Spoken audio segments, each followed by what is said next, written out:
first one is you don't know your dog. Yeah, you don't know your dog. That's very. What does that mean? I know my dog. I live with my dog every day.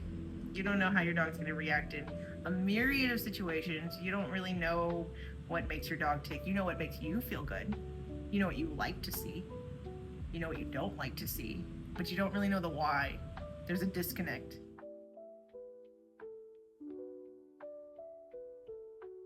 Don't operate on guilt. Everything is wired to emotionally manipulate you. Dogs are adaptable. Is your dog stuck at home all day? Yeah, we did use that in a commercial recently. Yeah. It's yeah, my dogs are stuck all day, all the time. And they have been for the last 30 years that we've had dogs. Yeah. We have daycare has been a new thing. It's really blown up in the last like 15 years.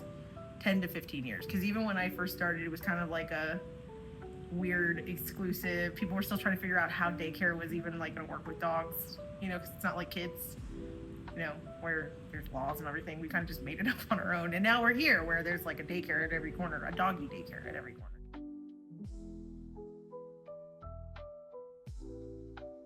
Remember, it's the predator. Yeah. People forget that all the time because they're like, my dog would never. And then your dog nevering like it never before, you know, eating a cat or eating trash or eating a dirty diaper. And you're like, that's disgusting. And I'm like, it's a predator. It does things like that.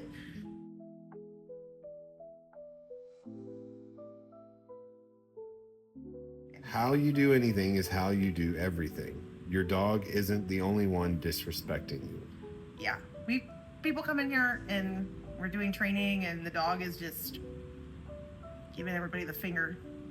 And they are like, I give it love, I give it food, I give it housing, and it's personal in that sense, but it's communication. And if the dog is doing that to you, there's likely people at your job who are being rude or disrespectful or dismissing you. Maybe your relationship, we see that all the time, and that's very awkward.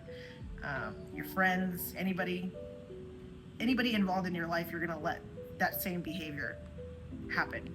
So how you treat your dog is how you treat your own relationships. It's how you with communicate. people. It's not how you treat people. I see.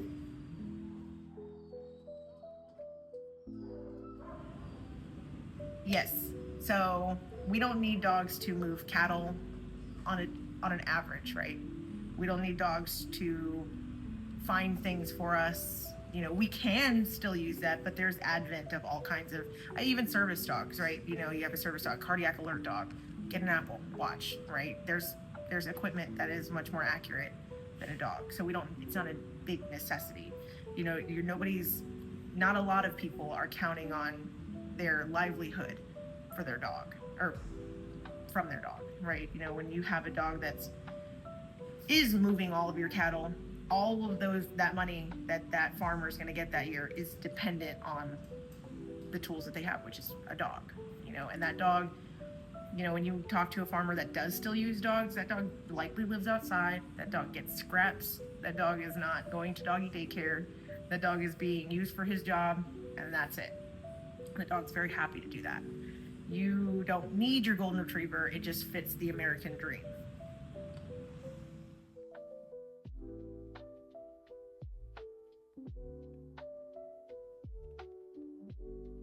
Being honest is more important than being consistent, because if you're honest, you will be more consistent. You're only going to do what you want to do. Yes. So in your house, behind closed doors, maybe you're more physical with your dog, maybe you're louder with your dog, maybe your rules are a little tighter, but then you step outside of that door and suddenly the public eye changes you. You don't want people to see you yell at your dog, you don't want people to see you being aggressive with your dog, or anything that could be perceived as negative, because dogs are like at this upper tier level of beings in our society today. So God forbid anybody sees that. So the dog gets this idea of like, okay, you're different here and then you're different there. And so there's nowhere that the dog can grasp who you are. So they're just kind of always guessing. But if you're honest and you were like, I want this dog to be obedient, because that's what you want. That's what you really want. If you're doing that behind closed doors, that's what you really want. but you're influenced.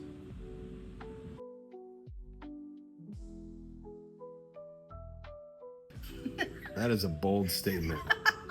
Yeah, because you don't want a dog. Dogs are they're so annoying sometimes. They pee on things when you don't want them to pee on things. They bark, they tear things up. They don't understand society the way that we want them to understand it. So, when you get a dog that eats a sock and you're like, okay, this is going to cost me $5,000 now because you ate a sock, now that's your fault. Ultimately, you didn't teach the dog not to eat socks. But do you really want to sit down and spend the time it takes to have a dog that's, let's say you get a puppy, grow it, it grows up. Are you spending the time to teach the dog what you do want from it?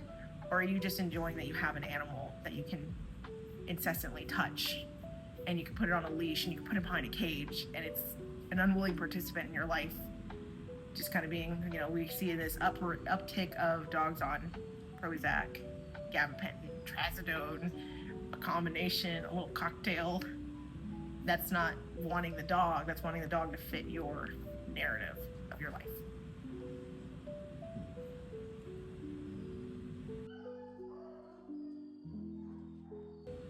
Oof. Part of owning something or having something is understanding the bad that can happen, right? A dog.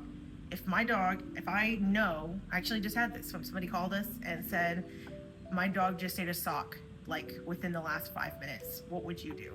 And I would immediately make the dog throw the sock up, right? Socks are very high for blockages, so I don't want it to go through the system. If I know it's right there at the beginning of the digestive tract, I know I can get it out. How do I know I can get it out? Well, because I know how to live with a dog, and I know what emergency, if you have a stomach ache, you know what to go and get. Do you know what to do when you need to make a dog throw up? Right. You should.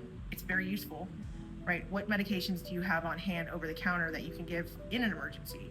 If a dog starts bloating, do you have something to satiate the gas so it doesn't flip into a full torsion, right? You can prevent so much if you just know basic first aid.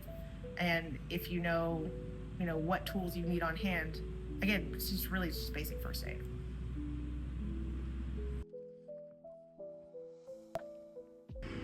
Everybody says give your dog a job. Well, when people hear job, they think of something to do, right? Again, moving cattle, seeing eye dog, myriad of things. But nobody needs those jobs done anymore, right? So what is your dog's job? What is your dog's purpose? Because if you took most people and you said, okay, you no longer have a job, all you have to do is live in your house all day, sounds great. But if you ask anybody who retires, they make it like 2 months before they're like, ugh, I need purpose. And that purpose changes. Some people get into pottery or whatever they get into, right? Does your dog know basic obedience? Can your dog go with you to the store? Can your dog hang out in your truck? Not every dog needs to have perfect public access training, but can they, for the most part, integrate into your everyday life and not be a problem, not be a worry in your head?